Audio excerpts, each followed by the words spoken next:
I call our meeting to order. Assistant Anna, that many of you know and have seen around here and there, and it's been helpful to the committee.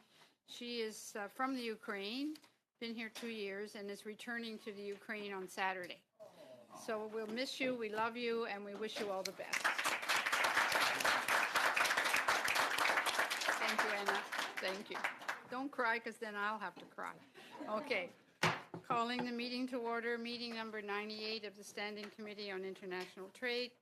Today's meeting is taking place in a hybrid format pursuant to the standing orders, and therefore members are attending in person and remotely using the Zoom application. A few comments before I recognize you before your name. Please, on those online, please mute yourself when you are not speaking. I ask all participants to be careful when handling the earpieces in order to prevent feedback, which can be very harmful to our interpreters. A reminder that all comments are through the chair. For members in the room, if you wish to speak, please raise your hands. For those on Zoom, please use the raise hand function. We have one member online and one presenter as well.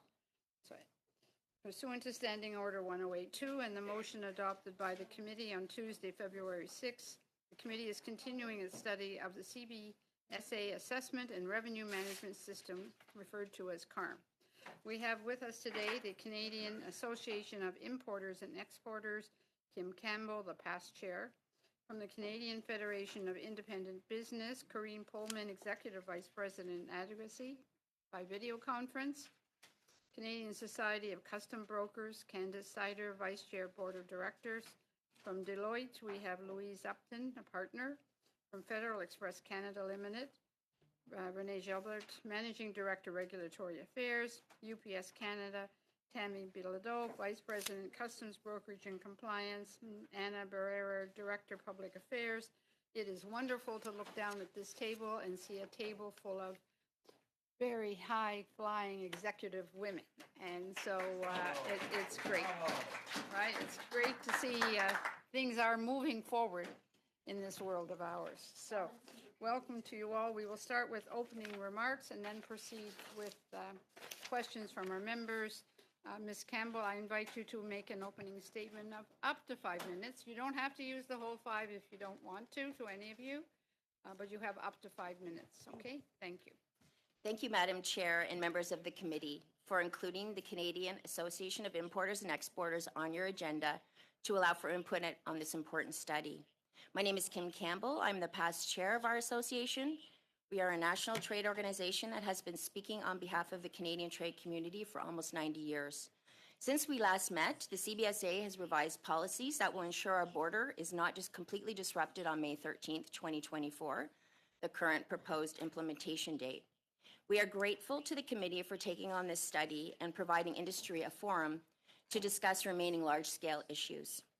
It was disappointing to hear CBSA on Tuesday mischaracterize business by making multiple statements that we are not ready, resistant to change, and just want to maintain the status quo. 4 of the witnesses before you today have implemented multiple CBSA IT initiatives over many decades. One of us implemented their current release system that you heard about on Tuesday called Across while at CBSA. Our experience with CARM is not like any other project we have undertaken before. The state of this project, with all its delays, lies squarely on the shoulders of CBSA. The inconvenient truth is that they did not follow a known IT project methodology, and as such have left us all in a state of not being ready to implement May 13th, 2024, because CBSA has not created an environment for success. We have submitted comments and would like to highlight a few key areas and recommendations. We believe the system is not ready. There have been 3 rounds of control testing. Each round has been extremely frustrating as the process and test scripts have been filled with errors and confusion. This behavior was experienced at each testing phase to include items that were to be corrected, but were not corrected. The limited number of testers controlled by CBSA are reporting that a basic accounting filing seems to be stable, but all other items are still an issue. We are still seeing many instances of the system not calculating the duties and taxes correctly. Less than 100 companies have access to CARM R2 system via testing. This means the remaining just under 200,000 importers and their service providers will be seeing CARM R2 for the first time at Go Live. This will mean that the amount of support required and system tickets that will be submitted will be more than CBSA can manage. They have not demonstrated they have the capacity to manage less than 100 companies testing to date, let alone the massive influx that will occur at Go Live. They are still changing requirements and providing guidance on core functionality as we speak. They released a revised technical specification document on February 5th, 2024 that required systems changes. There is insufficient scale of importers and software companies registered and certified for CARM.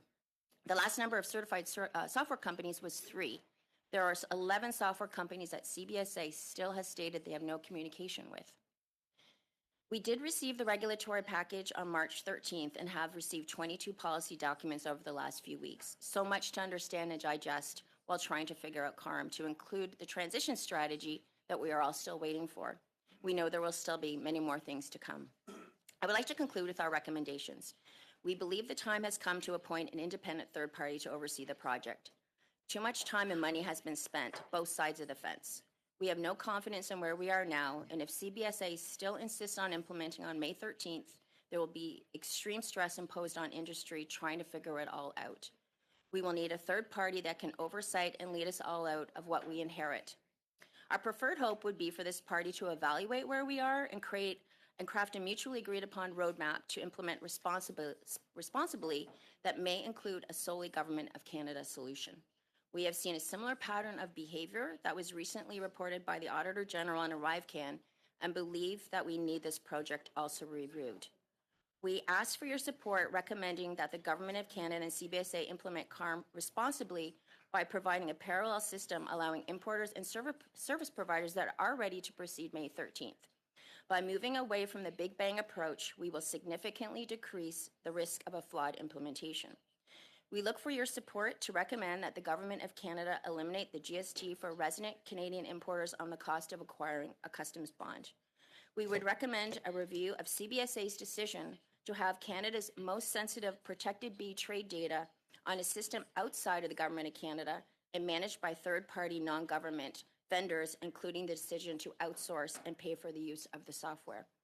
We are committed to modernization and a best-in-class border, but need the support of the committee and the Government of Canada to ensure we can achieve the best outcome for all Canadians, and without your assistance, we do not believe that will happen. I look forward to answering any questions you may have. Thank you very much, Ms. Campbell. Ms. Pullman, please, for up to 5 minutes. Thank you. Good afternoon. As I said, my name is Corinne Pullman. I'm the Executive Vice President with the Canadian Federation of Independent Business, which is a nonpartisan, not-for-profit organization representing 97,000 small and medium-sized companies across every industry and region of Canada. I want to share some insights on from small businesses engaged in international trade and the challenges they're facing with CARM. My remarks are based on some new data we just collected from more than 2,000 small business owners, as well as anecdotal feedback we've been getting through our phone lines. Many small businesses rely on importing goods to meet customer demand, access specialized materials, or expand their product offerings. However, with the implementation of CARM, small businesses are starting to encounter a number of new challenges. First, though, it's important to note that about 65% of small and medium-sized companies actually import goods and/or services. Wholesale, manufacturing, retail, agribusinesses are most likely to be importing goods, and the bigger the business, the more likely they're going to be importing. Having said that, even among micro-sized businesses, those with 4 employees or less, about 1 in 2 are actually involved in importing goods. So CBSA needs to make sure that CARM is accessible to them and consider offering alternatives, such as using a broker that allows them to import goods should CARM become too complicated. When it comes to CARM itself, only 25% of small and medium-sized businesses involved in trade are telling us that they're currently registered with CARM, and the smaller the business, the less likely they are registered. For those not registered to CARM, about half are just not aware of it. 22% are not sure whether CARM applies to their business. 16% are relying on their brokers, and 11% are confused by the registration process. Despite the CARM system's aim to streamline and to digitize custom processes, including the assessment and collection of duties and taxes, it has posed many challenges for businesses of all sizes, including small businesses. One of the primary concerns for small businesses is the complexity of the CARM system. About half of small businesses are not importing that often, maybe once or twice a year. As such, navigating the new platform and understanding its intricacies can be daunting. Many of these businesses have limited resources and expertise in customs procedures, putting them at a competitive disadvantage and a higher risk of making mistakes. Some have even said that the complexity and challenges of dealing with CARM has actually caused them to reconsider whether it was worth getting involved in international trade at all. Even though 80% of small and medium-sized businesses actually rely on a customs broker or intermediary to assist them with importing, CARM has placed greater administrative responsibilities on small businesses. This added complexity not only consumes valuable time and resources, but also increases the risk of noncompliance and penalties for small businesses unaware or unable to meet those new obligations. For example, many have expressed concern with the added cost and complexity associated with the new release prior to payment requirements to secure a surety or bond, which have previously been managed by brokers. Small businesses are also dealing with uncertainty surrounding the accuracy and consistency of CARM's assessments. Errors in duty and tax calculations can have serious financial implications for small businesses, potentially impacting their profitability and cash flow. Most recently, a member contacted us saying that the duty as well as HST on their statements have been charged twice, once through CARM and a second time through their customs broker. We've also had many comments about that fact that when there are these types of discrepancies, it can be a very big challenge to find someone at CBSA to help them fix it. While the CARM project aims to modernize customs processes and improve efficiency, its implementation has presented some challenges for small businesses involved in importing. When we asked small business owners whether they felt CARM would make international trade easier, 60% were unsure, and more than half felt like they didn't know if CARM had considered the realities of small businesses simply because they are unaware of what it is and how it works. Historically, CBSA has relied on penalties and fines to enforce compliance, which can be disproportionately impact on small businesses. These fines not only impose financial burdens, but also discourage small businesses from engaging in international trade due to fear of noncompliance. However, we would like to see CBSA prioritize education and support during the first few years of CARM's full implementation, not just the first 180 days. We would also recommend that enhancing CARM communications and information by creating tools like detailed guides, FAQs, step-by-step instructions tailored to small businesses, and ensuring that the CBSA website content is in plain language. Small businesses should be able to find all these resources very quickly and easily. Also, ensuring that all regulatory and policy changes include a comprehensive communication plan aimed at small businesses, and consider providing alternatives options to CARM, such as using a broker for all the small firms importing needs, especially for those small businesses that do not engage in trade on a regular basis. In conclusion, we would like to see a lengthier transition period that focuses on providing comprehensive training, guidance, and support for small businesses, as well as some alternative options to import goods, all of which we believe will help ensure greater small business compliance and acceptance of CARM. Thank you. Ms. Cedar, please, for 5.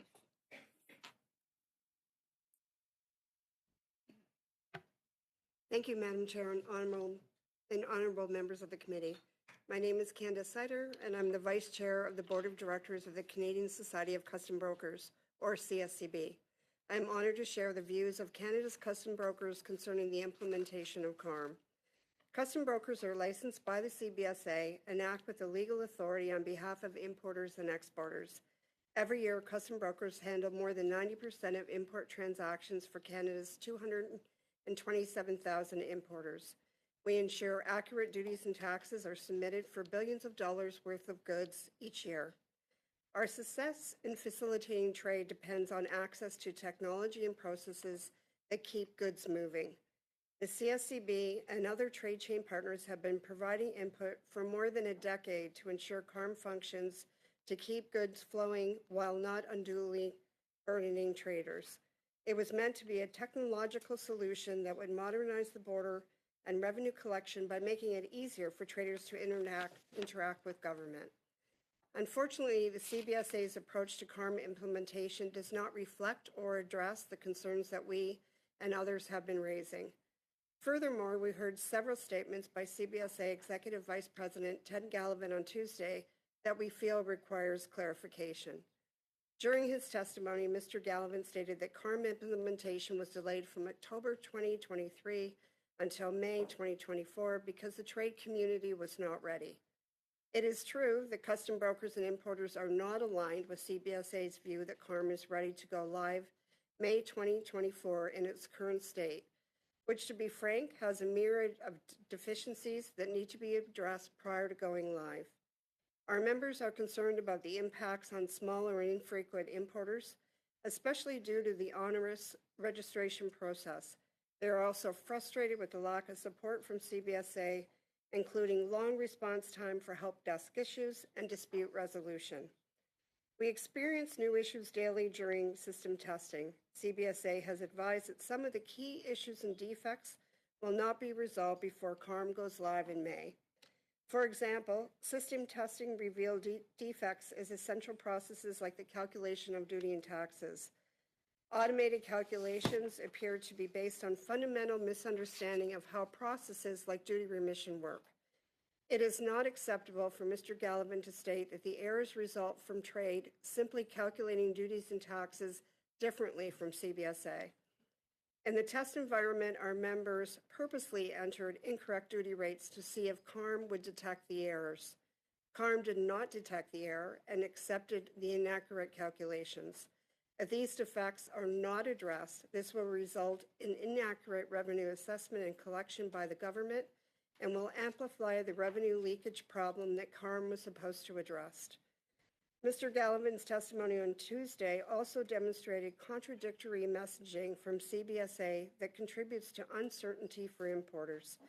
On the issue of financial security, Mr. Gallivan advised the committee that importers would only require $5,000 in security to have goods released without payment of duties and taxes. However, what he didn't tell you is that CBSA has been advising the trade community for at least 5 years that the minimum security amount would be $25,000. He also didn't tell you that the draft policy guidance shared with the trade community in the past 2 weeks stated the minimum bond amount would be $5,000, but that policy guidance was later adjusted to read $25,000. The lack of clarity on important issues by CBSA is creating confusion and uncertainty for custom brokers and their clients. Similarly, Mr. Gallivan also advised the committee that CBSA had several layers of contingency planning if the May 13th go live does not go as planned. He referred to one contingency plan as a rollback, which means a return to existing systems. Mr. Gallivan's testimony is the first time traders have heard of this possibility. We have been told for close to a decade that CBSA must turn off existing systems to allow the new CARM functionality to work, and that a big bang approach to implementation was the only option for CARM. As such, custom brokers and importers have invested millions of dollars in reprogramming their own systems. Once trade begins the cutover to CARM, a rollback to older systems will not be an option. Canada cannot afford to implement an IT system with key deficiencies that will impact cross-border flows and force manual processing and workarounds to keep trade flowing. Traders need a functional system where the CBSA has addressed all design flaws to ensure trade continues to flow and revenue is collected. With our lack of confidence in the current solution, we recommend a full postponement of the go live until at earliest October 2024. We welcome the opportunity to support this committee in its study of CARM, and I would be pleased to answer any questions. Thank you. Thank you very much. Ms. Upton, for up to 5 minutes, please. Je vous remercie, Madame la Présidente, ainsi que les membres Thank you, honorables. Chair and honorable members of the committee, for giving me the opportunity to appear today. Today on the traditional unceded territory of the Anishinaabe Algonquin people. On behalf of the team at Deloitte Canada, we are proud to discuss the project and work with members of Canada's Public Service. I will provide an overview of Deloitte's involvement in the CBSA Revenue Management Project, also known as CARM, and its path to implementation, and an overview of the benefits CARM will bring to the people of Canada. As the leading professional services firm in the country and fully owned by Canadians, we are proud of our past and ongoing projects with the Government of Canada, including our work with CBSA, which have resulted from Canada's open, transparent, and competitive procurement processes. We are committed to the Government of Canada's procurement and security policies. We perform our work in strict accordance with the highest professional standards.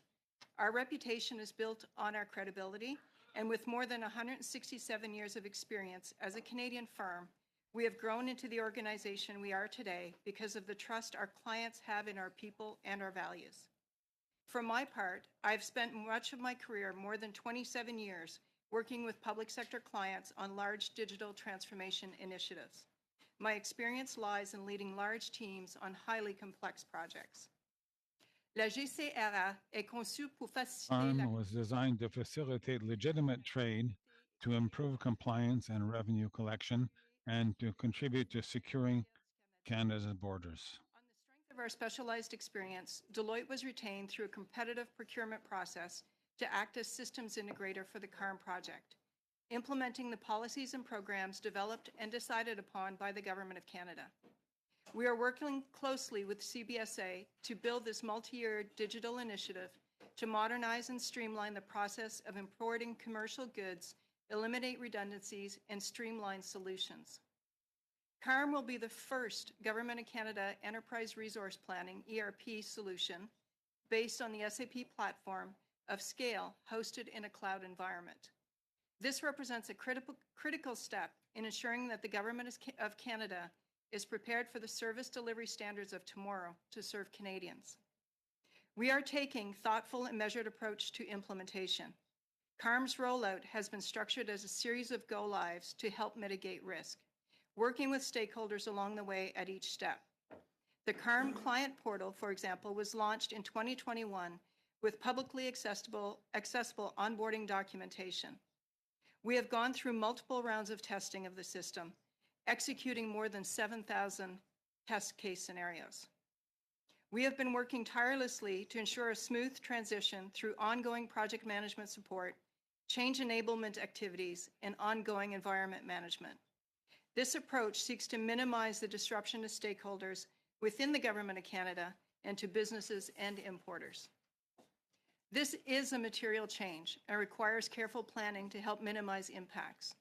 I feel confident, based on my 30 years of experience, that the work put into this program by all parties, that the solution is prepared to go live and to handle issues as they arise.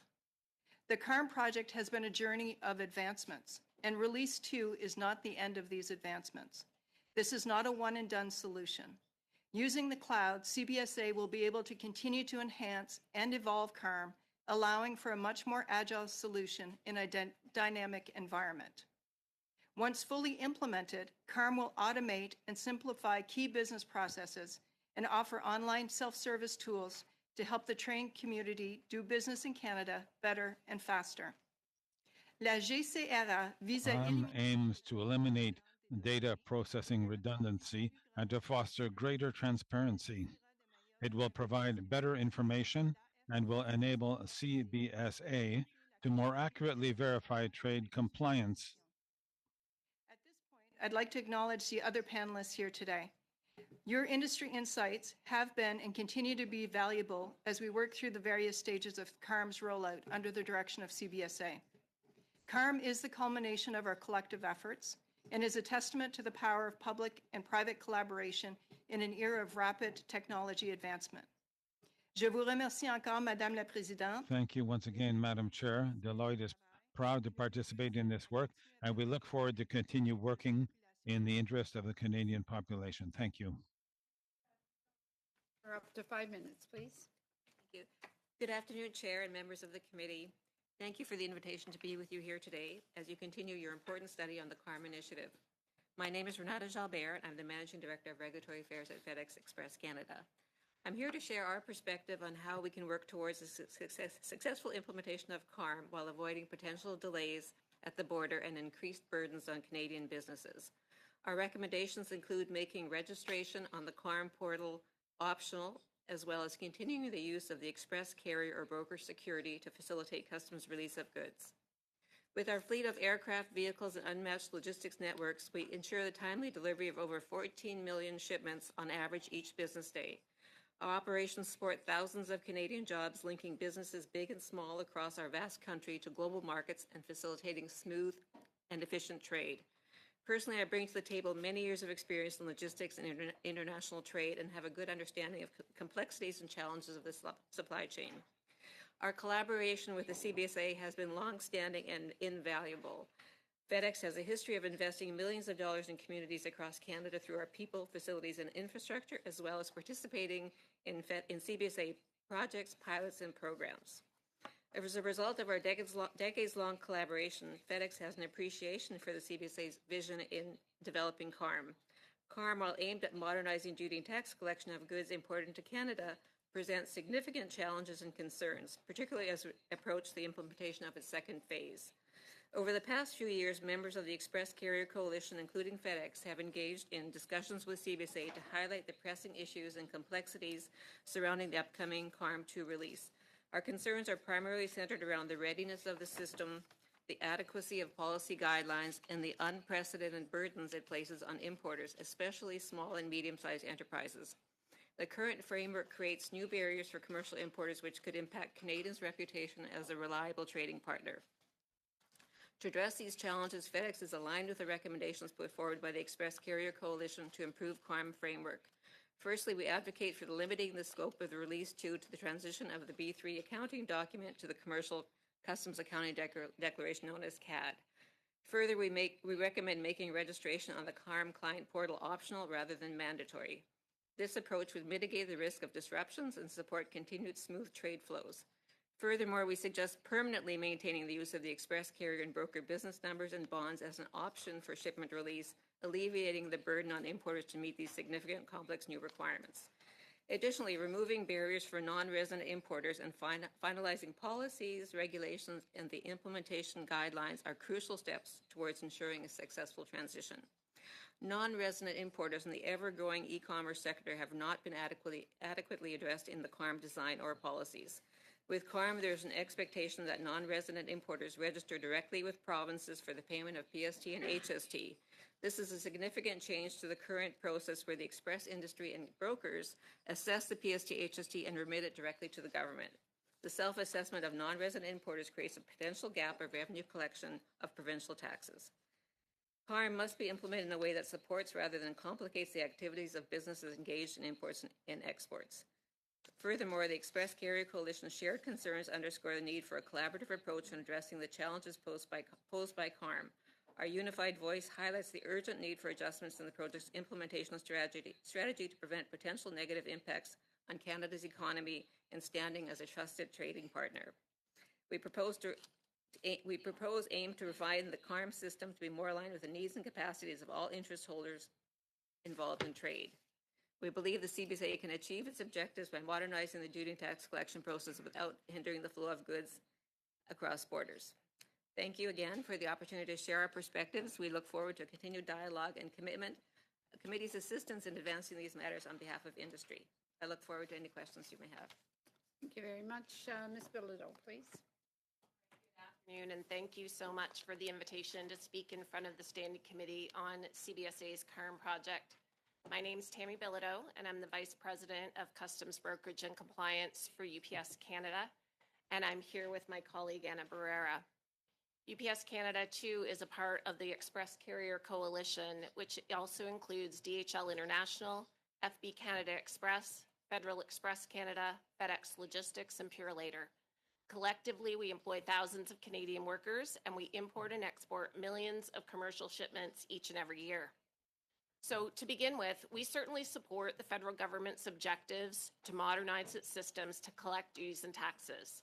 That is why, as you've heard many of my colleagues say, we've been engaged with CBSA in the development of CARM over several years, investing time and resources to provide our input, conduct systems testing, and spend our own capital to build new internal systems to synchronize with CARM. We value our partnerships and our working relationships with the CBSA, and we certainly appreciate and acknowledge the transition measures that they've recently announced, those being the extension of the release prior to payment for 180 days and the use of the broker BN for a one-year period. Although these short-term concessions will mitigate the immediate risk to border fluidity, they do not address the long-term implications that these requirements are going to have on Canada's trade regime. UPS and the Express Coalition have raised three mission-critical issues that will adversely impact the fluidity of legitimate shipments at the border. Without resolution, we expect that CARM will deter cross-border activity, result in abandoned shipments, which will lead to warehouse capacity constraints. Over time, the complexity of CARM will add friction to the Canada-US border that will put Canada's reputation as a viable global trading partner at risk. And I think we heard testimony from Ms. Pullman regarding small businesses, and that's exactly what they're saying and experiencing. First, as we've heard, CARM creates an unrealistic expectation for businesses to participate in requirements for importing into Canada that are unprecedented around the world, including the need to register on the CARM client portal and post financial security. This has and will continue to disproportionately affect small business, as the CARM registration, as you've heard many times, is difficult to navigate. In fact, even after 2 years of phase 1 implementation, less than 30% of all commercial importers, including low-value commercial importers, have registered on CARM, despite significant investment by industry to encourage customer registration. Secondly, CBSA has not provided clear or timely policy guidance and a transition plan to manage real-world risks to business and trade. With only 35 days before Release 2, CARM has introduced an overwhelming amount of new information. For example, as you've heard Ms. Campbell talk about, with only 2-week consultation period, CBSA is seeking feedback on 19 memorandum updates. It was only on February 28th that CBSA communicated the CARM transition plan, which included a surprising cutover period of 13 to 16 days, during which we as industry cannot account for or remit duties and taxes, and hence we cannot bill our customers. Overall, the volume and complexity of new information and an incomplete transition plan make it extremely difficult for industry partners to execute and manage this change. Third, the CBSA has not demonstrated the readiness of the new CARM system. Many documented systems issues have been raised with no known resolution. A contingency plan has not yet been shared with industry. So in conclusion, we believe these concerns will impact the government's ability to successfully complete a transition to CARM on May 13th. And we recommend 4 practical actions for CBSA's smooth implementation. First, limit the scope of Release 2 and shift to an opt-in importer registration system. Provide at least 30 days notice for public consultation on the proposed policy changes related to CARM. Develop an adequate transition and contingency plan with industry before moving to Release 2.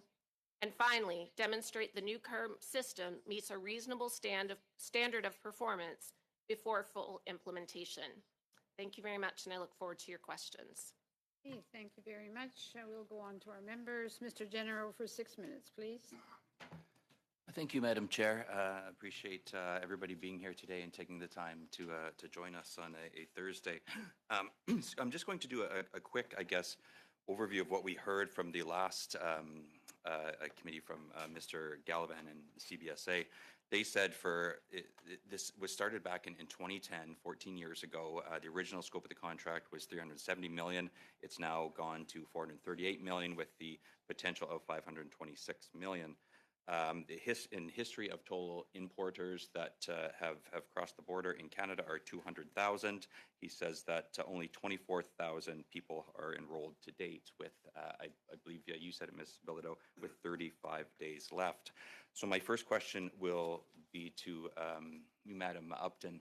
How much is the CBS contract with Deloitte for? I think as you would heard, sorry, I'm going to make sure my mic's on.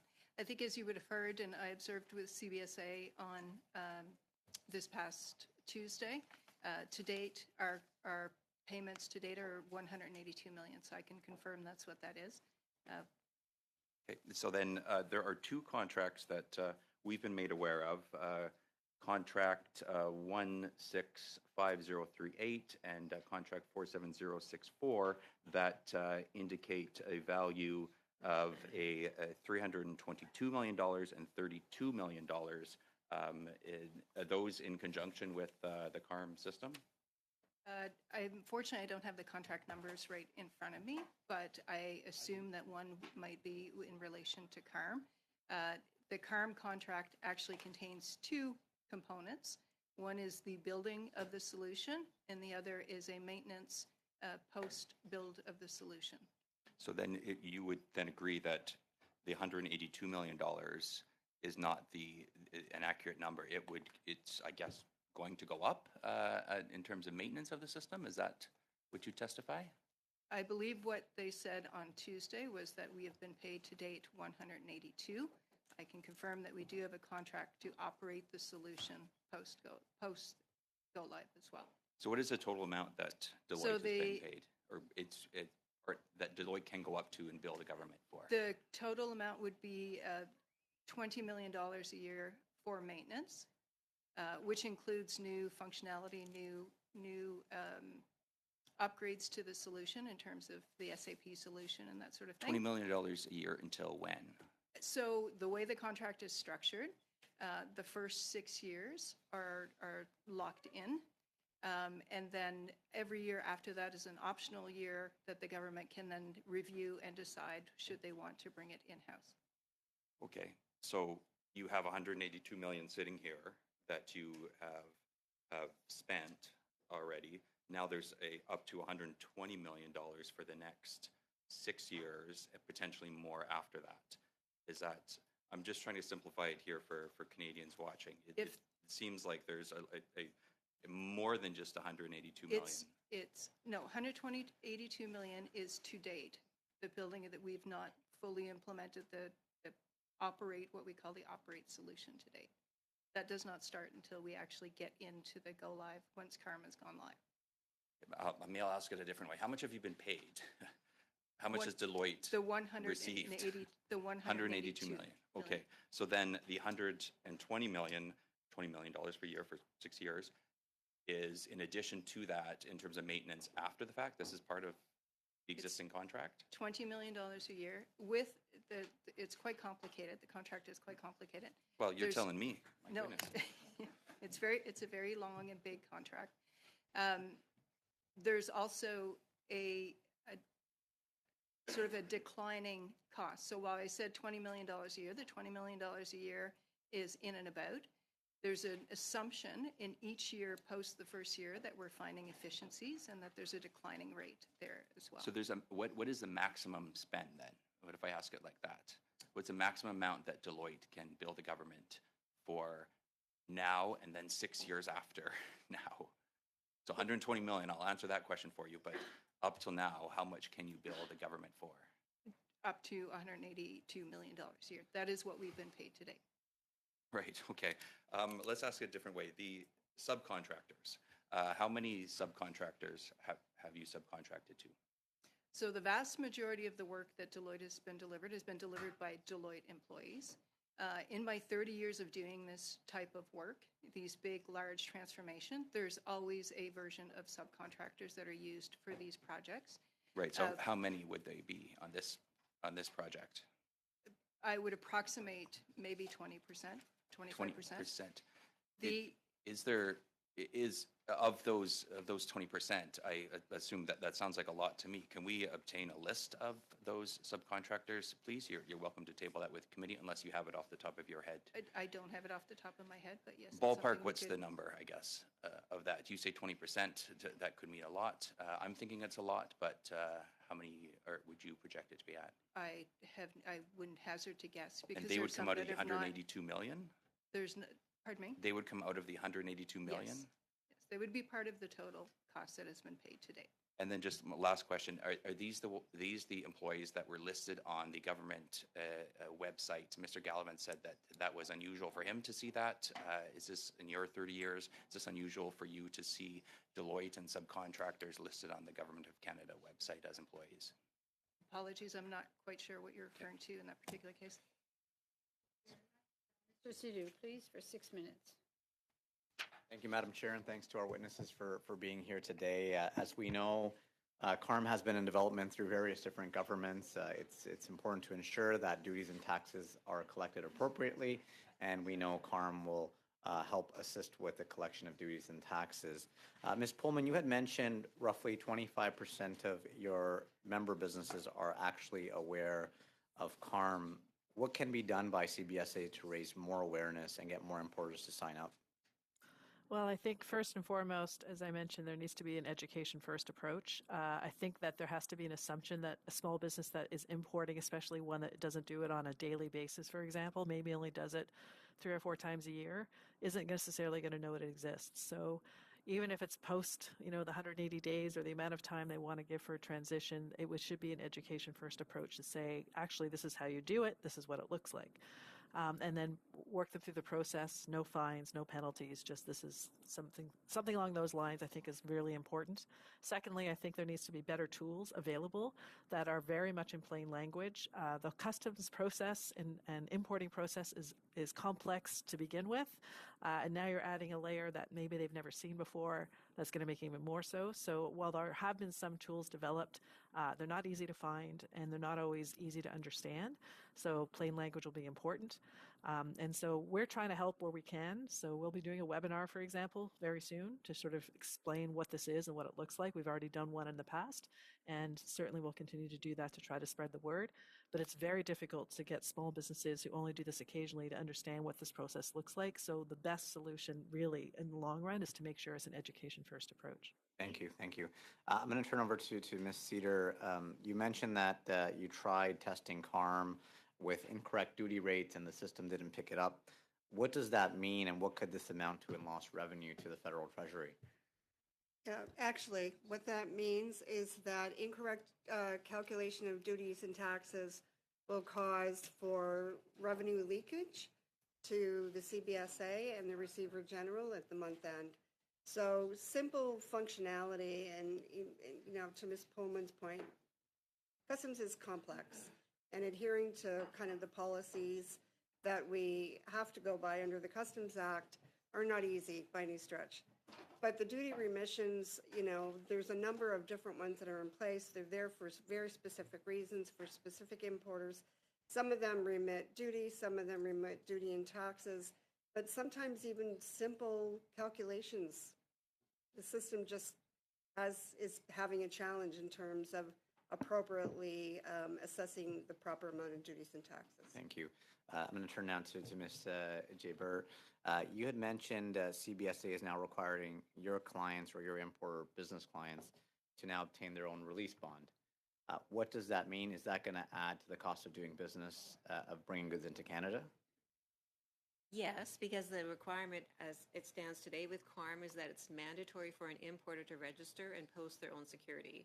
In today's environment, the importer can use a broker's bond and security, and they delegate that responsibility to the broker. The broker pays the duty and taxes to the government and bills their customers. So the focus now is to mandate that every single importer, small, medium, large, micro, must register and post their own security, which creates a very complicated environment for. And what's the cost of this type of bond? It ranges. I don't have the numbers off the top of my head, but it ranges based on the amount of security that you post. Okay. Now, Ms. Bilodeau, you had mentioned financial security as well. Do you know if other countries require this and make it mandatory? My understanding is that many other countries do not make it mandatory. There are countries that require or allow customers to have their own bond, but they continue to allow customers to use their broker's bond as well. Okay.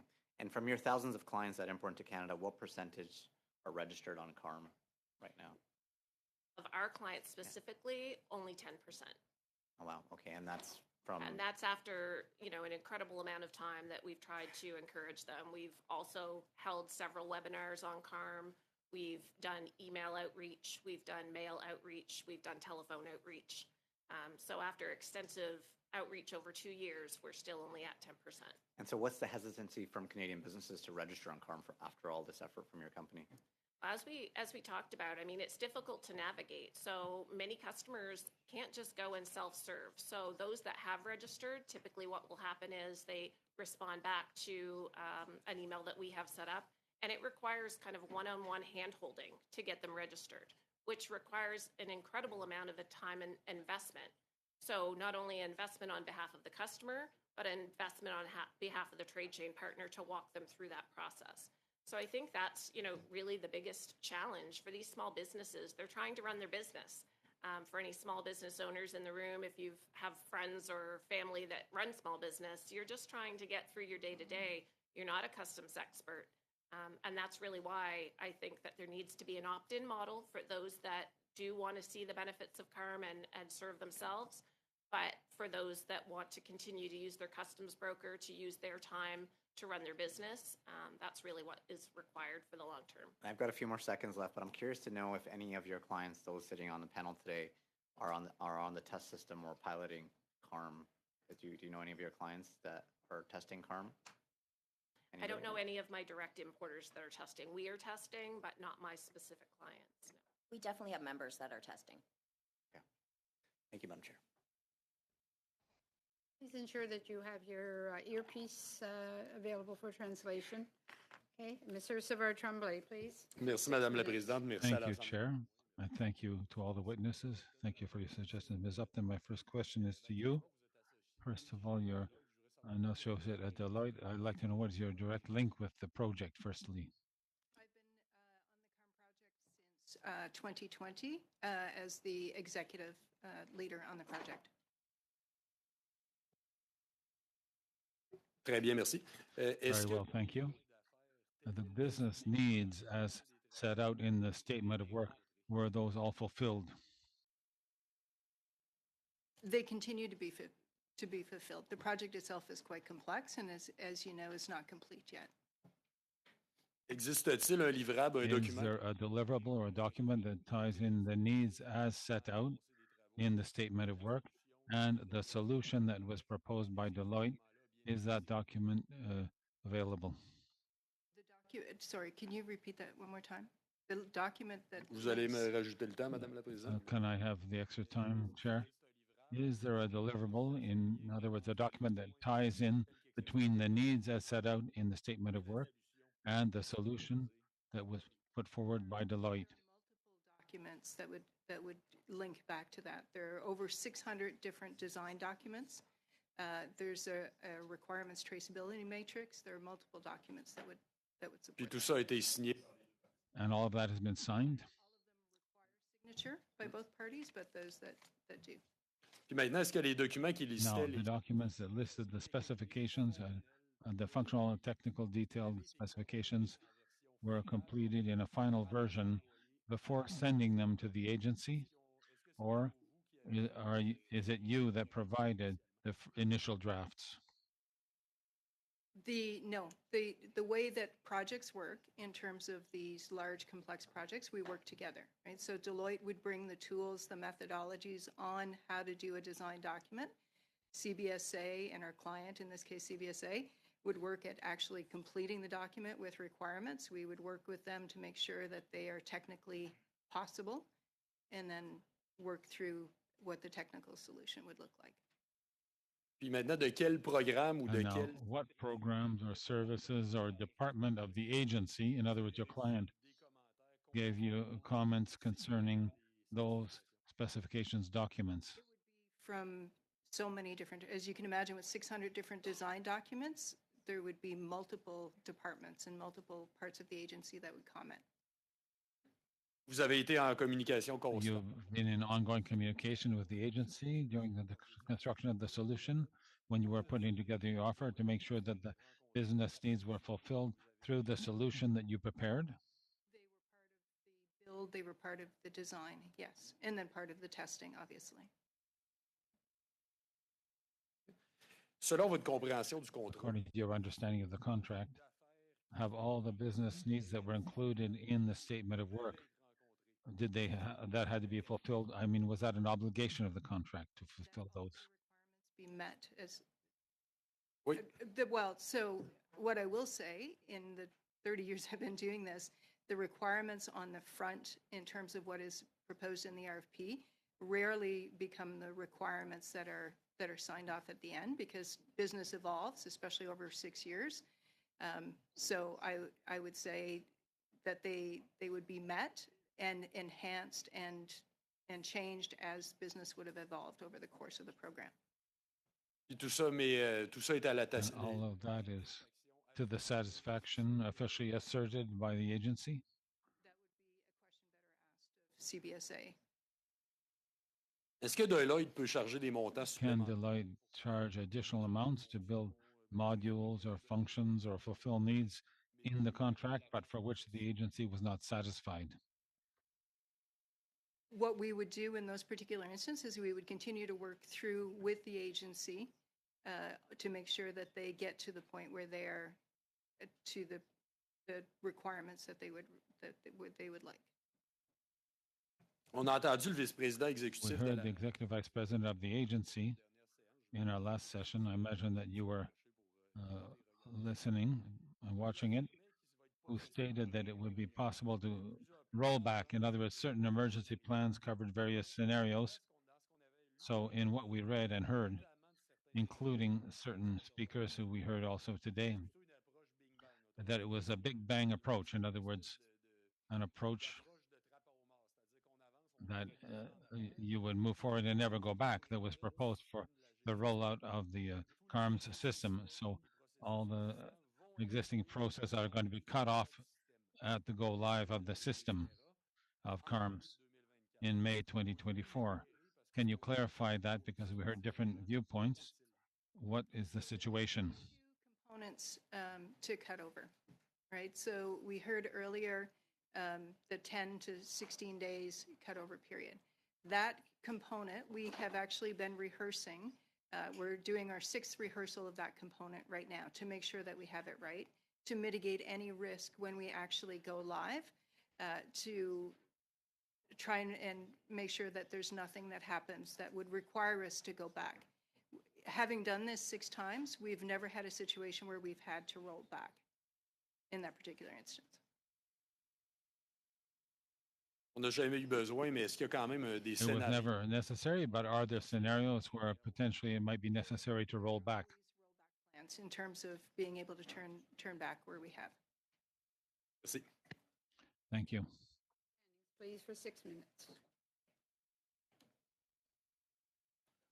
Well, thank you all for being here. I think I will start with Ms. Jalbert.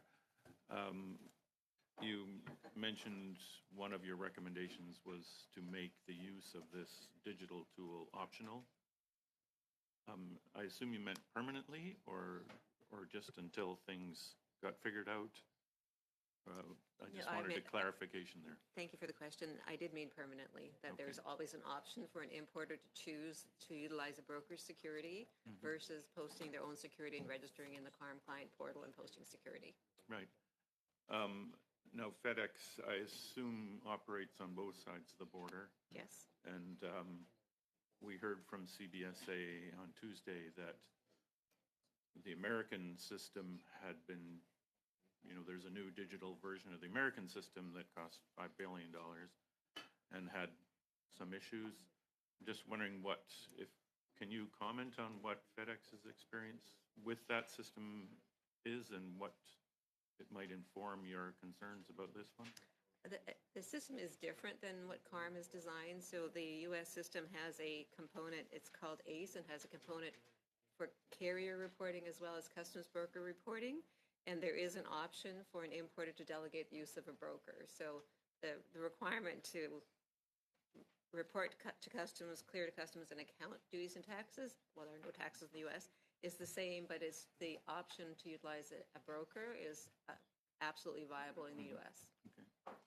And Ms. Billy Doe, I would assume that UPS has a similar experience, and would you? Yeah, I would concur with everything Ms. Scheller has just said. There needs to be an option for customers to importers to continue to use customs brokers who are the subject matter experts in customs clearance and certainly have years of experience of ensuring that duty and tax obligations are remitted to the government accurately and compliantly. Right. Okay, and so now I'll turn to Ms. Oh. Wouldn't mind giving you a little more information Okay, too about sure, that system, fire if you away. don't mind. We'll pile on there a little. Sure. For sure, I think it's important to say with that e-system in the U.S., it's optional. It's not a mandated system. But more importantly, I think it's also important for you to know that was not shared with the committee on Tuesdays. U.S. Customs did initially outsource their development and then took it in many years ago because of the same experiences we were having here. So that was a lesson learned that we didn't listen to. Okay, and I was going to go to Ms. Upton and pose that question, how did you look at the U.S. experience? Because I would sure hope you did. And why did the government choose to go the path that it did and not have that option there? Yeah, apologies. I wish I could address that question for you, but that is beyond my area of expertise, and I was not involved in that piece of it. So you're not aware of maybe the initial planning stages of looking at other systems in the world, which, I mean, I know nothing about customs brokerage, but if I was given this task, that's the first thing I would do. And yeah, that is correct. As I mentioned, I joined the CARM program in 2020 during the pandemic, so it was already well underway at that point. Right. And do you know, from your experience since then, how difficult would it be to make that switch now, make it optional, or, you know, allow businesses to continue using brokers if they want to? So from a technical solution perspective, I believe the transition measures that have been put in place now, which is going to continue to allow that for a period of 3 months to 12 months, it would be a continuation of that technically, so that from a technical solution. But after 12 months, even if everybody's got it figured out, and it sounds like there might be situations where that wouldn't be the case, you know, we'd still have new small businesses coming on that would have to figure it out. So I guess I just would like some assurances that after that 12-month or 3-month, whatever it is, period, things would be easy for small businesses. Because this is the concern I'm really hearing, is that small businesses, and I know my wife had a small business that imported from the States, and we live close to the border, so we could just drive down to the border and deal with the broker there. You know, I'm just concerned that we would continue to have this problem, and the United States seems to have gone to a solution that offered that option. Yes, as I said, from a technical solution, it's not. It would just continue what we're doing today. Right. Okay.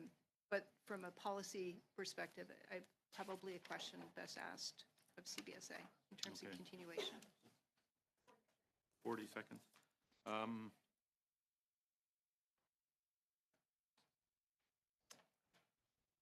I guess I'll turn to Ms.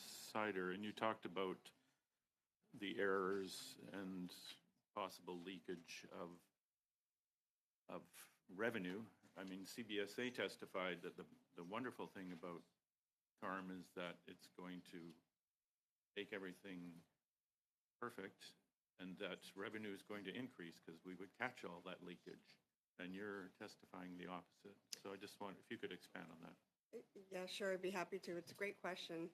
I mean, their perception is small and medium-sized businesses are very savvy on customs import activities and legislation and how to apply that legislation and the Customs Act.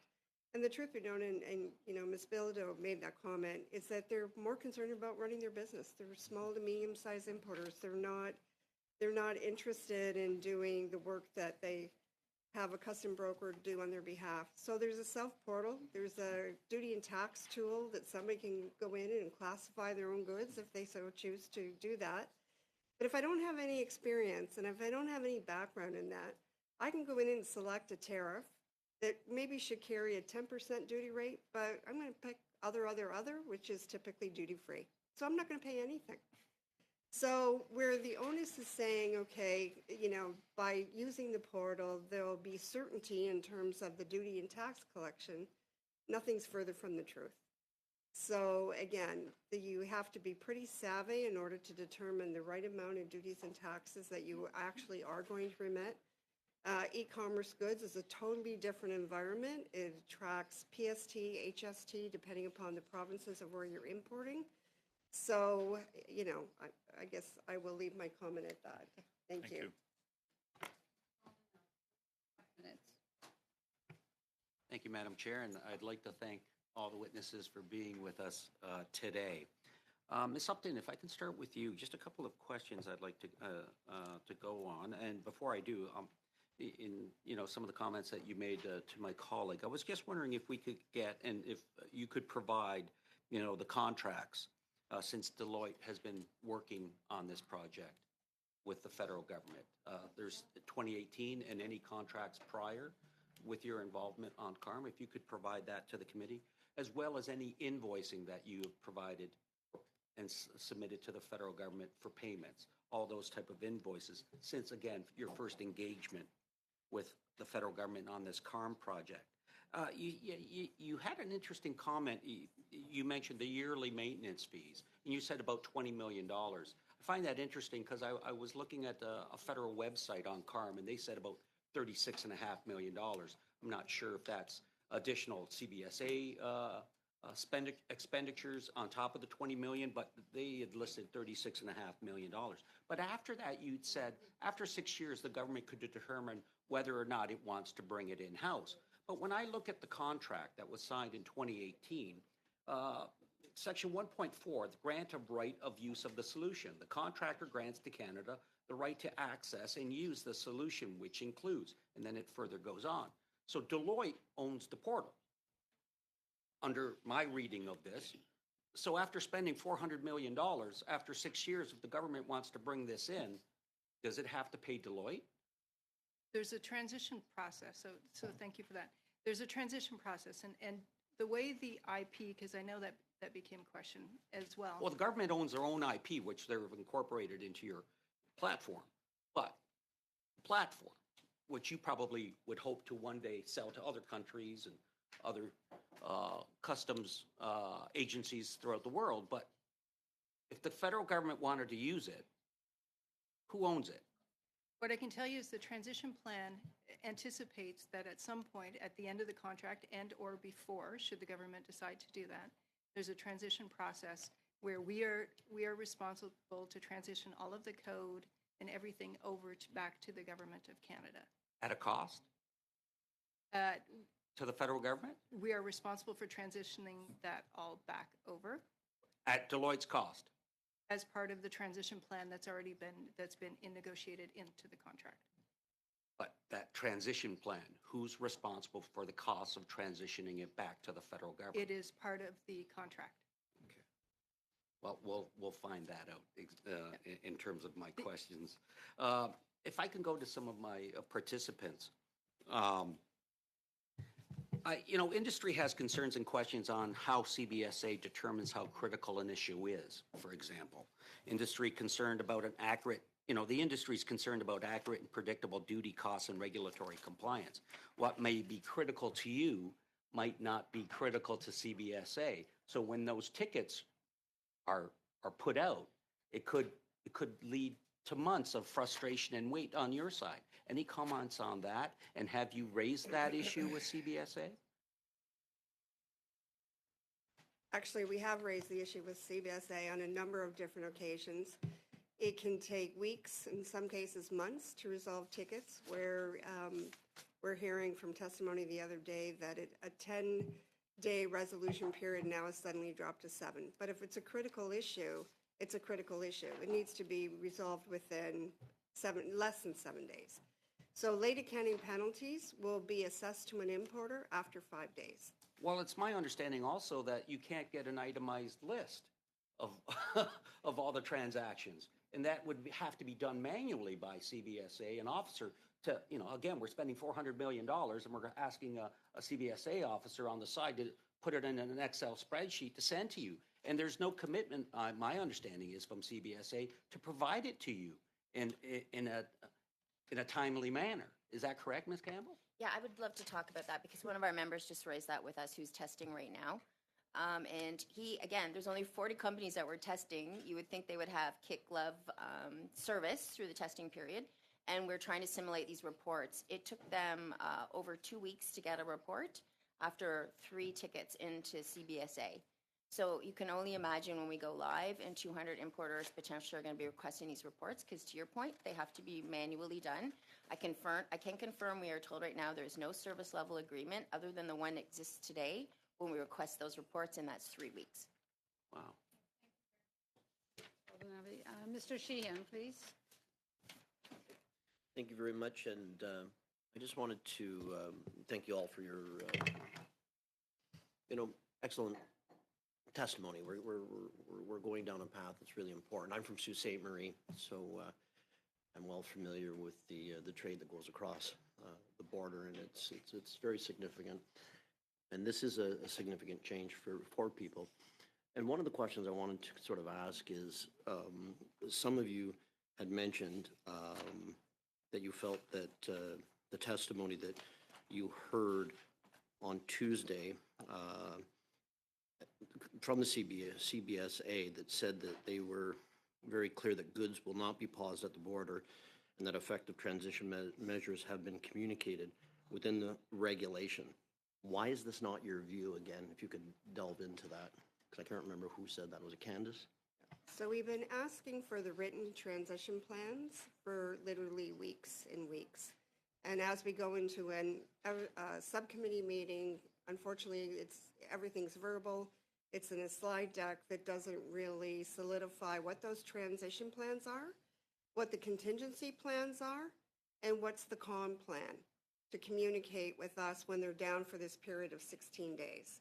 So how are we going to go about doing what we're doing? Some of the testimony on Tuesday, quite frankly, it was news to all of us. We had never heard some of the transition plan before. And so now release is a different function from Could you accounting. just go into a little bit of detail on that transition plan, the stuff that you didn't hear? Yeah, so one of the things that we have never heard before is that one of the strategies was to roll back. So if, as going live on May 13th and they experience an issue or a challenge, that there is an opportunity to roll back. We've never heard that before. For decades, we've been told that there's a big bang approach.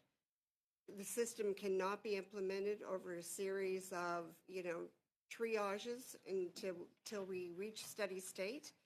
And as a result of that, from an industry perspective, we spent millions and millions of dollars to get ready from IT. So once we cut over and convert all data from B3 to this new format, which is the Customs Accounting Declaration, we can't go back.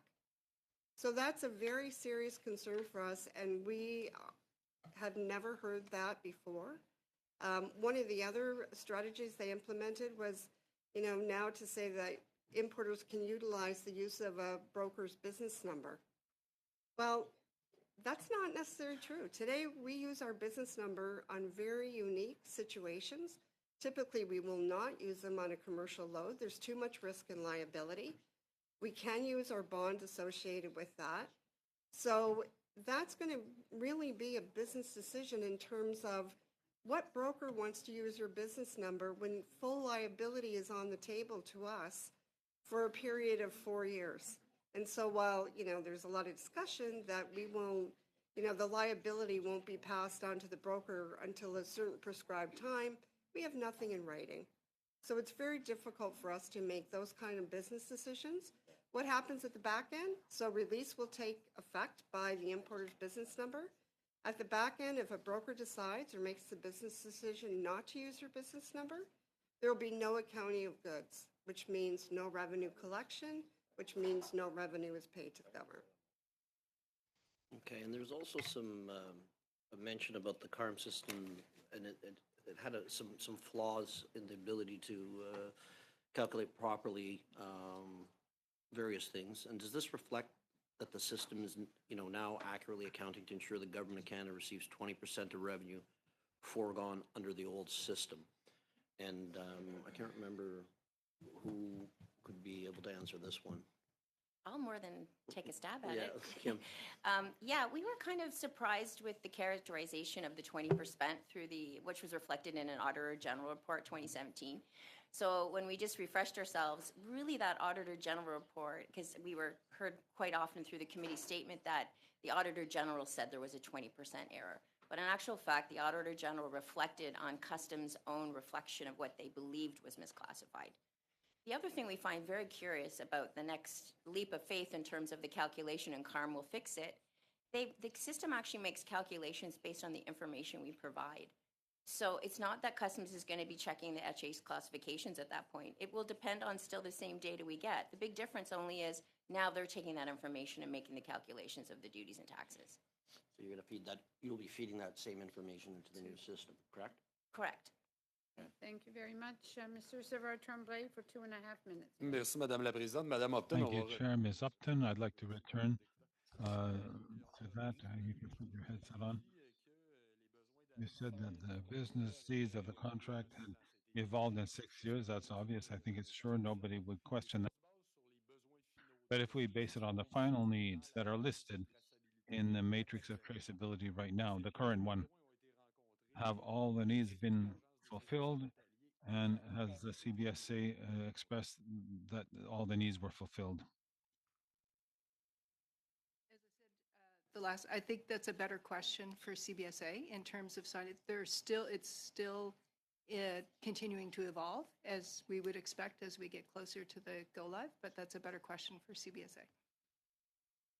Donc, vous savez pas So si... you don't know whether the agency that gave the contract is satisfied with what you've provided. All of the design documents, there are several of them that are signed off. Most of them, the majority of them are signed off.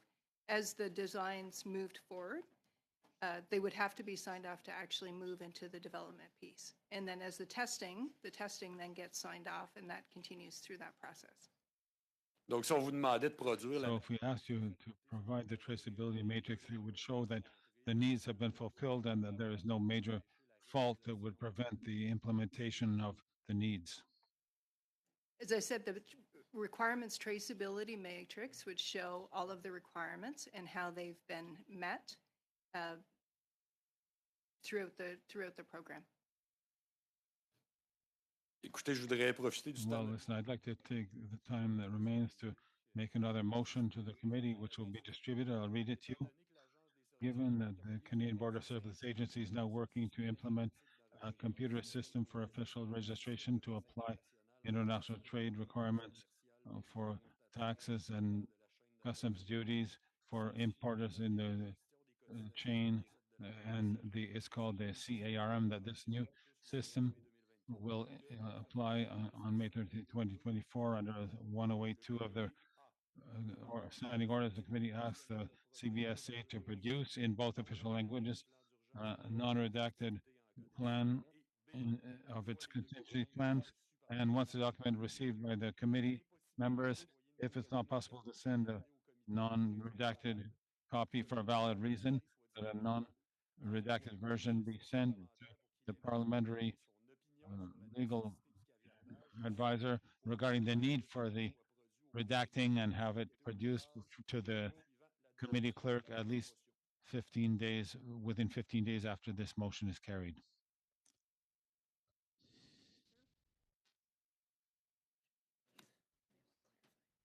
So you have moved the actual motion as well. You've introduced it. If you move the motion, do you want us to deal with that motion now or at another time? Oui, je souhaite qu'on en débatte. Yes, I wish it to be debated now. Okay. Mr. Tremblay has I just- introduced the motion. I was just going to ask Mr. Savard-Tremblay, because I don't know if this is going to take up the rest of the meeting, this debate, but I think there's a lot of questions still to ask. Would it be possible that we hold it down until 5:15 and then debate it so we can continue our questions? Great idea. À condition qu'on en débatte au cours de la... As long as we do debate it during this session, in other words, our last session before the 2 weeks off. Okay. Yeah, that's good. Great idea. Thank you. Okay, Mr. Cannings for 2.5 minutes, please. Okay, thank you. I'm going to turn to Ms. Campbell. In your opening remarks, you made a statement, I tried to write it down, that I think it was, you suggested that CBSA, I think, had not followed a known IT project procedure or something. Yes. Could you elaborate on that? 'Cause Sure. Yeah, I didn't hear any detail then, and I Yeah, would just... no, thank you for that question. And my colleagues along here have been participating with me for many decades on projects. So we kind of are used to a methodology, and I kind of alluded to a little bit here. There'd be design phase, we sign off, we have technical conversations together. I can think about some of the projects we spent many days together, and actually early days before the system was locked down, we did do a lot of that work technology-wise. But all those pieces, the comms plans, the transition plans, all those things we keep talking about, normally they're laid out in a project plan and we follow it through together on timelines to meet the outcomes. We have not experienced that. So even during delays, like this project was supposed to go in R2 2021, we've never been given any explanations as to why. Normally, you would then at that point start to see, change project plans, the timelines switch out, the tasks switch out. We've never seen anything like that. So that's what I was kind of referring to. Okay, thank you. And Ms. Jalbert and I think Ms. Bilodeau both mentioned a suggestion to, I think, limit the scope of this solution. And I'm just wondering if you could tell us what you would like to limit it to. Yeah, so I mean, we certainly, as we've said, we support the transition to a modernized platform for collection of duty and taxes. The trouble that we have with this overall program is the registration process that is required of importers on the front end. So there's a back-end accounting process, which makes sense. We need to modernize.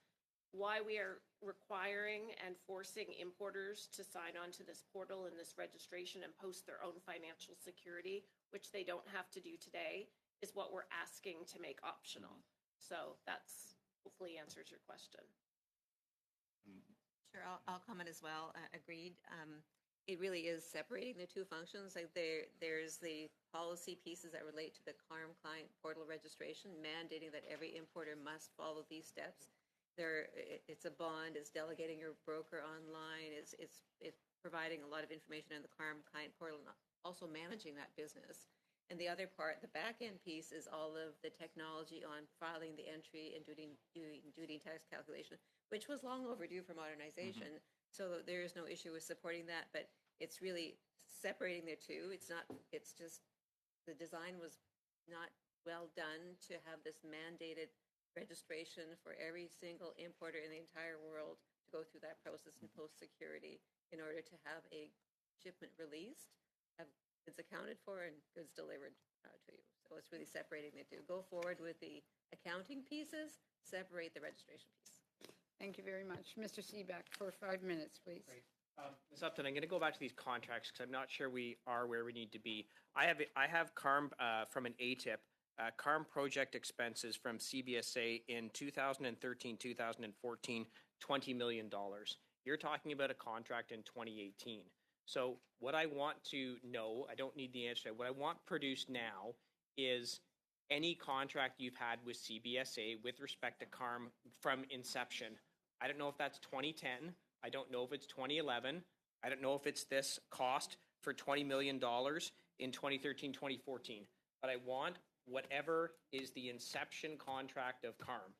And then I want any subsequent contract. And then I want every single invoice related to those contracts from whenever it started, 2010, 2012, 2014, up to date. Is that acceptable? Can you please produce those for the committee? Is that a yes? Can I get a yes on the record? Sorry. I will need to follow up with our team and then get back to you on the committee. But get back to whether you have it or whether you're going to do it. Just to produce them all. Okay, but so you're undertaking to produce them, but the question is whether you may or may not have them. Is that what you're saying? No, what I'm saying is I will check with council and we'll get back to the committee on the production of those documents. So subject to there being a legal objection, you will produce it. And if there is a legal objection, then I want you to provide the committee what that legal objection is in writing. Yes. Thank you. What are ARL expenses? Do you know what that is? Are those expenses related to CARM that Deloitte was being paid for? ARL, my understanding was the project that they called it CARM or pre-CARM. It was the movement of the accounts receivable ledger, but predated my time, but yes. So are ARL expenses then expenses charged by Deloitte to CBSA for the pre-CARM? Deloitte was engaged in the ARL. Okay, great. So then I want those contracts as well from whenever they started and every single invoice related to the ARL. And I assume that's subject to the agreement that you just made, unless there's some kind of legal thing. Thank you. Okay. What's e-manifest? Do you know? Mr. Gallivan talked about e-manifest in the last meeting as an aside, and I never got a chance to ask him. What is that? You know? I'm happy to speak to that. E-manifest is a requirement for carriers to provide information in advance for security vetting of all cargo. So, the conveyance or the aircraft or the truck information and also all the cargo information, it doesn't pertain to customs release, but it's a prior step to obtaining customs release. So it's for vetting for any risk to Canada of those imports relating to the conveyance or the cargo. Would it have to communicate with CARM, or would it be linked to CARM? Everything is linked together in one way or another. So, for example, when we talk about e-manifest as a carrier, we say it's an admissibility filing, so that you're saying I'm admissible or not. So if you don't have admissibility filing and that's accurate, you can't obtain release, and then you can't do the accounting. Okay. So everything's linked together. Okay, Ms. Upton, is Deloitte working on e-manifest? Okay, great. So we'll have to look into e-manifest from someone else. I'd like to just quickly go back to the stakeholders. So through an ATIP, I was able to get correspondence from a Mr. Osowski to Mr. Graham Flack at the Treasury of the Secretary of the Treasury Board. This is in 2022. It's heavily redacted, but here's what I have. Since its inception, the CARM project has involved significant amount of stakeholder engagement. These stakeholder consultations have revealed two major industry concerns. First, given that stakeholders need to make significant IT system and other changes to meet CARM requirements, they are reluctant to move forward until all of CARM's legislative and regulatory aspects are finalized.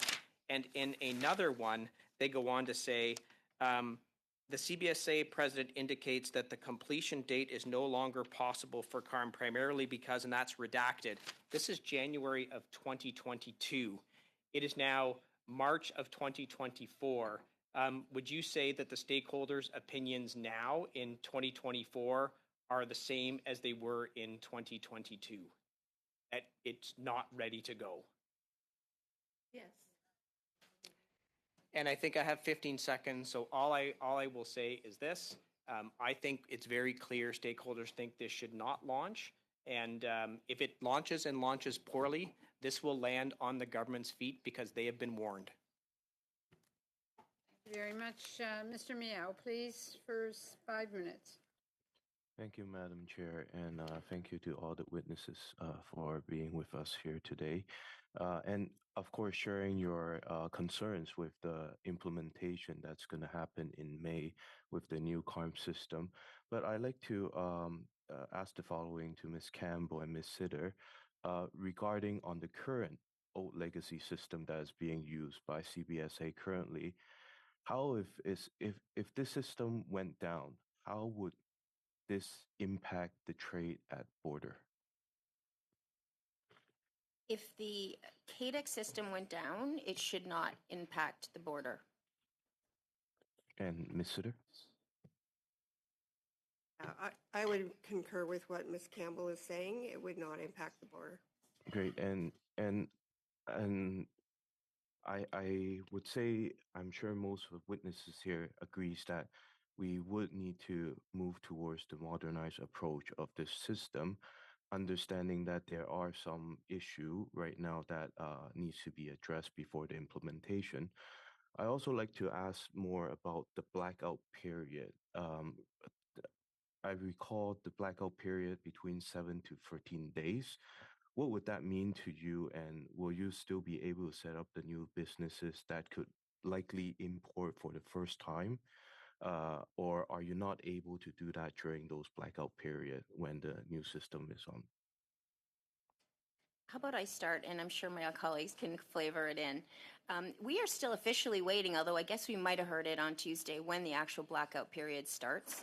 So I guess we now know it's April 26th, but I can tell you right now there's been no official communication from CBSA out to the trade chain partner community. So that's still disappointing. We've certainly asked them to do that even like a couple of weeks ago, and we still haven't seen it. The blackout period, though, to you ask your question, and I just also want to go on record, that was another one that we were surprised to hear from the CBSA team, that the TCPs have requested this very extended long blackout period, which is absolutely not true. In fact, it's been the complete opposite. We've been advocating for over a year to try and make it as short as possible. We are completely perplexed. We've all put in large systems, not only with the government, but in our own businesses, and have never had a 3-week backup period where we can do nothing. So to finally maybe answer your question, the other problem is the Climb Client Portal. If I can hardly say it after 10 years, it's hard for, I'm sure, a lot of other people to write that one out. But nobody will be able to access it. So to your point, no, they won't be able to register. Okay, and Ms. Jalbert, would you like to share some of your thoughts to this? No, I agree with the comments that have been made. So with having a blackout period, it really prevents the registration, it prevents the accounting and payment of duties and taxes, and it really causes a lot of havoc in even billing customers. One of the issues you can see is that customers do expect their duty and tax bills during a certain period of time, and they may have year-end accounting at that point in time. The billing will not occur for duty and taxes because the entries won't be filed with customs. So it's a very long period to have absolutely no activity and no ability to register. Thank you, and Ms. Boudreau? Is when the system does come online on May 13th, CBSA is not quite sure yet how they're going to manage the influx of volume that's been sitting now for those 13 to 16 days. So that's a known issue that they've raised that is supposed to be communicated as a part of the transition plan. But we've been told as industry partners that we may not be able to transmit on May 13th. They're going to tell us when they can transmit because they want to ensure that they don't flood their system on day one. So that's a further concern. And again, we're awaiting kind of final confirmation. And you can imagine with an organization that imports, hundreds of thousands of entries per month, it's very scary for me to figure out what's going to happen on May 13th or subsequently. So we have been talking about May 13th for many times, and without pausing the system, what other recommendation that was not mentioned in your remarks would you like to add and share with the committee, if anyone want to start? In pausing the system for the transition period or pausing the implementation overall? Pausing the implementation overall. I mean, I think the recommendations that we've made really are reflective of the fact that there are several known issues that haven't been corrected from a systemic perspective. We've talked about the opt-in program for portal registration, which we think needs to be a permanent solution, not just a transitionary measure, so that small, medium-sized business are not disproportionately impacted by this. I'm not sure that there are really any other alternatives at this point other than to ensure that we have a transition plan that we understand and can accommodate, that there's appropriate contingency planning in place, and that we make this system more flexible to ensure that our Canadian economy can continue to thrive from imports into Canada. Great, thank you. And do I still have more time, Madam Chair? Your time is up, Mr. Neal. Thank you. Thank you very much. Just for the information of the committee, it's 5 o'clock. Bells will, my understanding, start to ring at 5:15. We have the motion by Mr. Savard-Tremblay to deal with. Does the committee want to do two more, a conservative and a liberal, or do you want to just end the meeting now and go on to dealing with Mr. Savard-Tremblay? I can see Mr. Canning indicating he wants to deal with Mr. Savard-Tremblay. All right? Well, I'm at the will of the committee here. Mr. Savard-Tremblay? Écoutez, je crois que ça va être assez court. Well, listen, I think it'll be quite short. Anyway, I believe that I got a positive feedback they can tell us from the Conservative colleagues, and I had a discussion with my colleague on the Liberal side here who proposed 2 amendments that I think we can accept, so I'll let them raise that, and I think we'll be able to move forward quite quickly. Let's do Mr. Jenneru and Mr. Sidhu, and then we will end this and go into the balance of our meeting. All right? Okay, 5 minutes, yes. Thank you, Madam Chair. So I want to go back to you, Ms. Upton, from the beginning of the testimony.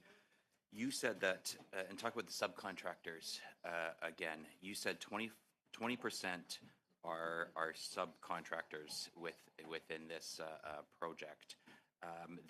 We know from the ArriveCan, I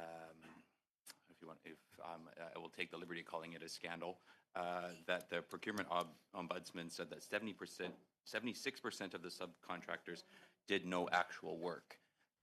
I'm again throwing back to you. You will produce a list of all the subcontractors that have been subcontracted, work or no work, as part of this project. I think it's important to note, though, that the subcontractors that we would have engaged, we are responsible for their work. They have deliverables assigned. They have work and requirements that they need to meet, including getting security clearance from the Government of Canada, as well as very specific deliverables that they need to meet in terms of. Your testimony would be that the 20% of the subcontractors did the work. There's nobody out there that you've subcontracted to that, unlike the ArriveCan app, did zero work. The subcontractors on our project were engaged to do work on our project and have delivered work on our project. 100% of the 20% is they've done work. The subcontractors on our project have delivered work. They have deliverables assigned on the project. And you'll provide a list of those subcontractors to the committee. I will, once I consult and make sure that there's no privileged information there in terms of the people names. A little disappointed you don't have them today. Mr. Gallivan, despite some of his testimony not sitting, the majority of his testimony not sitting well with a lot of Canadians tuning in, he did at least have a prepped for some of those questions. I would think that watching the testimony, as you said you did, that you would have that subcontractor list with you. So I hope that that is not something that would take too long, because this is the implementation date being 35 days away. I think it's important that we get as many of the facts out in the open as possible. We do have the list of subcontractors that we worked with. And you'll provide that to the committee? Yes. Okay, wonderful. At what date were you aware of the contingency plan that Mr. Gallivan spoke about on Tuesday? There's always been a contingency plan as part of the overall program. As I mentioned, we've been rehearsing the actual cutover, so the movement to the new system. This is the 6th time that we've actually rehearsed it. The team is actually working through what we call Mock 6, which is a 6-month. So when you came on in 2020, you knew that there was a contingency plan that was going to roll back the system if it didn't work. The contingency plan is always part of an overall plan for a project. So that the first day they present in front of you, here's a contingency plan, and you knew that that's what's going to happen if it doesn't go live. It's always part of an overall project. So then I guess the curious, why not share that with the business community? That seems odd that they had to find out about it on Tuesday, that basically a $438 million project would essentially be scrapped if there was no contingency plan. Unfortunately, I cannot speak for. Do you think that would your testimony be that was a poor decision on Mr. Gallivan's part to not share that with the business community? All I can tell you is that there has been a contingency plan in place. We continue to practice that contingency plan, and the team is actually going through the 6th version of that right now. And the contingency plan that you were aware of in 2020, when you came on your first day at work, they told you it's to roll back the contingency plan has been in a project plan for, I can't tell you the exact date, but it's been in a project plan for. But the rollback contingency plan? The entire contingency plan. It includes the entire cutover, the dates, the number of dates and days for the cutover obviously has evolved over time, but the full contingency plan. Thank you very much. Mr. Sidhu, for 5 minutes, please. Thank you, Madam Chair. Having spent 13 years in international trade, I understand the anxieties the trade community is facing with, as we heard today, no written transition plans, and so I know the motion that will be presented shortly will help clarify this for some of our trade partners. We heard about the requirements for importers to get their own security or release bond today. Why is CBSA asking for this? Has there been rationale presented to the members here? I can certainly jump in and take a start on that. We're very confused about this one. This one is we had started conversations, I think back in 2010. I'm looking to my colleague Candace because I think that's when it all started. And we have documents at that time that Customs did a very extensive review on that and came to the trade community and said they would not be requiring financial security anymore. So you can only imagine our surprise where we went from not having any financial security to everyone would have to be secured. And some of those early communications, it's going to be 100%. We've now since negotiated down to 50. We feel we should negotiate down to 0 on the GST for sure, but also look towards the options that my other colleagues talked about. Why are we now making all these importers do that? I was interested to hear Mr. Galvin's comments because he did say when he was asked, how could we support you? And he did actually request that would be one that might be helpful if they could have a third party. Again, surprising to hear that because they've already used third parties to take a look at that. And we just get these edicts. So I'm a little bit perplexed. Maybe my colleagues can weigh in on that. Yeah, again, and happy to. I think there was a bit of a perception that somehow by importers holding their own surety, there would be a better guarantee of payment of duties and taxes to the government of Canada. I mean, custom brokers have initiated that capacity on behalf of importers for decades. Yeah. And there's never been an issue where a custom broker has gone bankrupt. Very, very seldom. I mean, probably in the last 40 years, I can recall maybe one. And so they've always historically been tasked with collection of duties and taxes, payment of duties and taxes. Never been an issue. And would this add to the cost of doing business in Canada and importing, in your opinion? Sorry, I didn't hear the question. So would this add to the cost of doing business and importing? Absolutely, it's going to add to the cost because now every single importer will have to pay a premium in order to obtain a surety bond. So the maximum amount is still in place, but now because GST is part of the equation, for many, many importers, that's going to exponentially increase the amount of surety that they need, and that will increase the premium cost. Okay. So maybe a workaround, maybe if they want GST to be covered, they can come back to custom brokers and say, hey, if you can get this much more bond, we won't put pressure on your clients or importers. I mean, there might be some type of workaround that I want to throw out there. I've got less than 2 minutes left. I know there's a lot of recommendations presented by all the panelists. If you can just pick one recommendation, I'd like to quickly hear from all of you guys. What's the top priority for you for CARM? CARM has to be an opt-in program for importer registration. Mine would be the same opt-in for importer registration, and the second one would be to have a steady system and more testing of the brokerage and importer community. Yeah, I believe from our perspective to implement a system that it's not fully functional is it's irresponsible. The benefits, communicated at the onset of the project simply are not going to be materialized, and a lot of money has been spent, taxpayers' money, to implement a system that is in its current state just does not work. Mine would be phased-in approach. We've never, ever, in all of the history that I've been around, which is many decades, implemented a system big bang.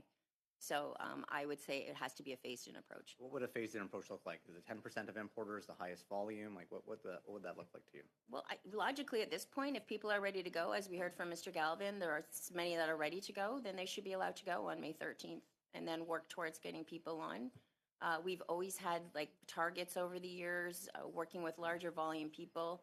And then at some point, once there's a critical mass, that's when we've made the decision within a year we'll sunset. That's what we've been used to. So within the broker system, but there's two accounting systems now if they have two separate methods now, right, on the back end? So you'd receive, I guess, I don't know if they call it ARL or SOA now, but you'd receive that on your end, and then you receive something else on the CARM end, and you just add them together and pay custom. How would that be possible on the back end? Well, today, most of us have systems where we know. The challenge now is that Customs is doing the calculation, and we know there's not correct deltas is the problem. So again, people could use the SOA, or we could just use the systems that we have today to know if we're paying or not paying correctly. Should we deal with this? Thank you, Madam Speaker. Okay, Madam Chair. thank you very much. All right, to our witnesses, thank you very much for your contribution. It was invaluable today on a very important initiative from the government. So thank you very much. For the witnesses, you are free to leave if you choose. We will continue with committee business that we have to deal with. So we have Mr. Savard Tremblay's motion. It's here. No, we're doing it in public. We're not going to go in camera, if you like, because by the time we go in, I'm sorry. All right, by the time we go in camera, we'll lose the time. So, okay. En fait, j'ai déjà lu la motion. Actually, I already read out the motion, so I'll let Ms. Fortier raise her proposed amendments.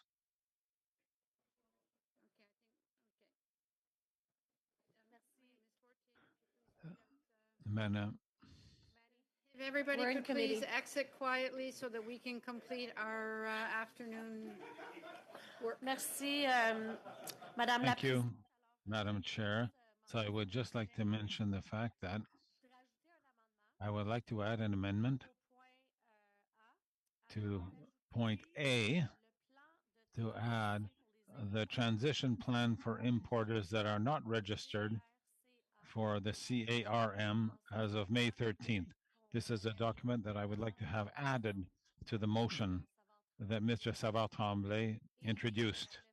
And I would also like to make a second amendment, a very slight one, but in this case, for time considerations, it talks about 15 days after passing this motion. I would prefer 20 days because we're asking for a lot of documents to be brought in and it could take really more than 15 days. I think that 20 days would be acceptable if the colleagues agree. So I propose those two amendments and I would like to move them right away so that we know what is involved in the motion I'm making. I was comfortable with that for reasons of transparency. Adding one further document, I have no problem with that for us to have that available to us. And then the 20 days, it seems to me that my motion 2 days ago mentioned 15 days. So we're already going to be receiving a lot of other relevant documents before the return of the committee. So after that, well, if we add a bit more time for them to have time to produce more documents, I'm comfortable with that as well, as long as we have it within a reasonable time period for to get all the documents. In favor of the motion as amended? Opposed? Everybody's good with that. Mr. Seaback? Yes. Thank you, Chair. Given where we are, given our schedule, and given the Big Bang launch date of May the 16th, I am going to request that we ask the analysts to deliver a report based on what we've heard so far, because by the time we get these documents, by the time they're reviewed, everything else, Big Bang will have happened. And we will sort of have done all this and really not have done anything.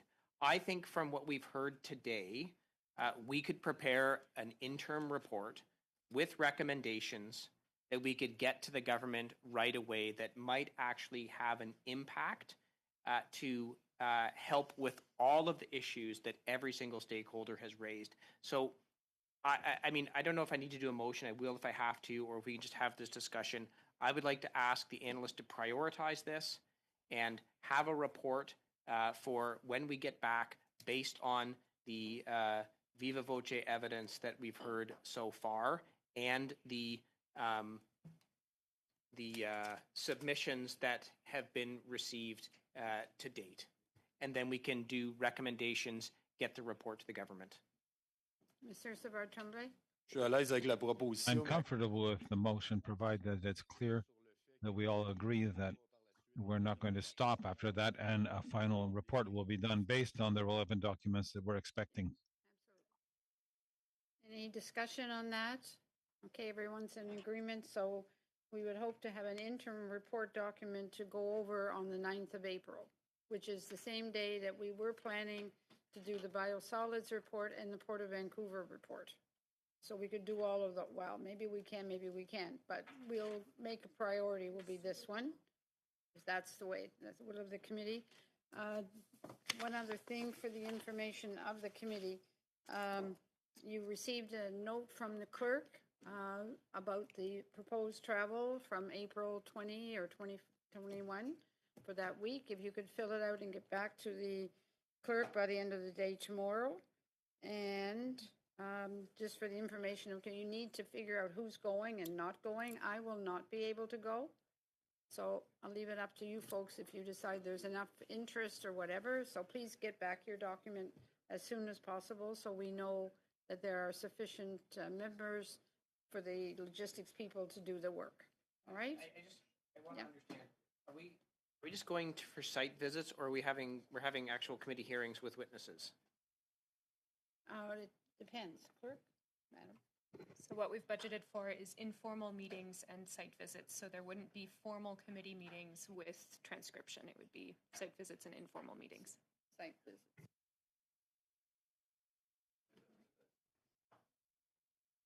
Yes, and we have the analysts with the group and the clerk as well. So, all right. Any further discussion? Okay, I'll move adjournment. Okay. We're finished early.